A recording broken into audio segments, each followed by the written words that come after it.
大家好，我係貓哥啊。好，咁今日我哋整呢個雙冬羊腩煲啦。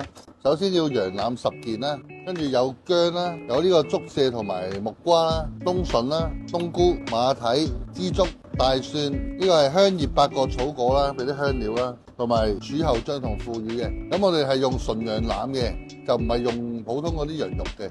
好，而家就開始整呢個雙冬羊腩煲啦。第一步，咁我哋飛咗啲冬筍先啦。啲冬筍咧一定要飛透佢嘅，如果唔係咧就會有陣筍味嘅。咁跟住咧，我哋炸咗啲薑同埋呢個冬筍嘅，要炸到佢金黃色啦，最緊要。同埋啲筍咧，最緊要炸透佢。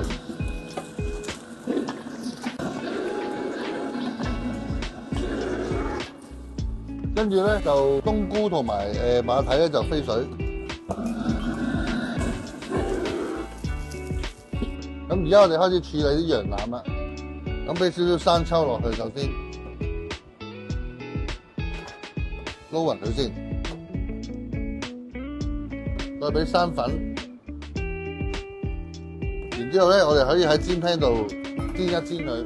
咁首先咧啲油一定要夠熱，先可以煎到佢兩面就金黃色嘅。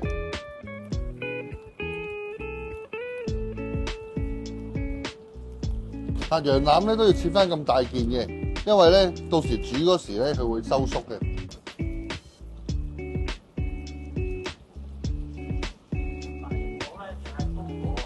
係大火，係要大火煎佢嘅。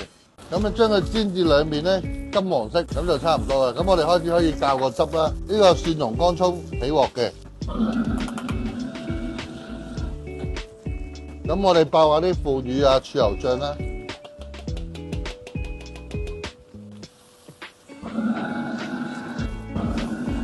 跟住我哋加水，將呢啲材料咧揼埋落去。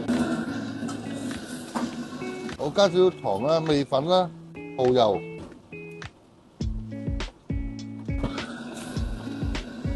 生抽、老抽同埋麻油。跟住滾起咗咧，就可以將啲汁倒埋落去。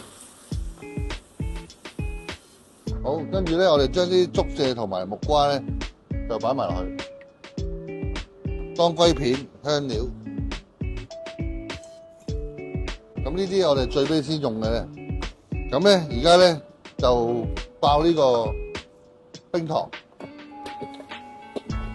油膽落咁多油膽啦，跟住倒埋啲冰糖落去，炒到啲冰糖咧金黃色 ，OK 啊，跟住倒埋落去。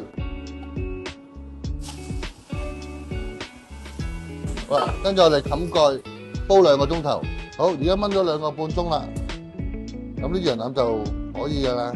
即係我哋揀翻啲羊腩出嚟先啦，燜好嘅羊腩。啲木瓜咧，嗰啲可以唔使擺落去噶啦。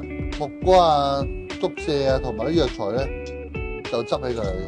然之後咧，我哋將預先炸好嘅枝竹咧放落底，跟住將嗰啲冬菇啊、冬筍啊、馬蹄啊放落去。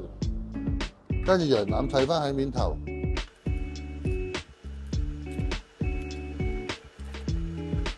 最後咧啲汁咧，我哋加少少老抽落去，將啲汁倒埋落個煲度，再加埋啲大蒜落去，咁羊腩煲就做好咗啦。咁最緊要注意嘅地方咧，就係羊腩一定要燜得夠腍啦，同埋要煎到金黃色。同埋要覺得夠薑多，咁就可以辟咗陣騷味啦。同埋藥材嗰度咧，一定要落當歸，可以令到成煲嘢更加香啊。咁羊腩煲咧就做法就有啲複雜嘅，咁大家可以喺屋企試下啦。如果唔想整嘅，可以嚟今日會堂揾下我貓哥啦。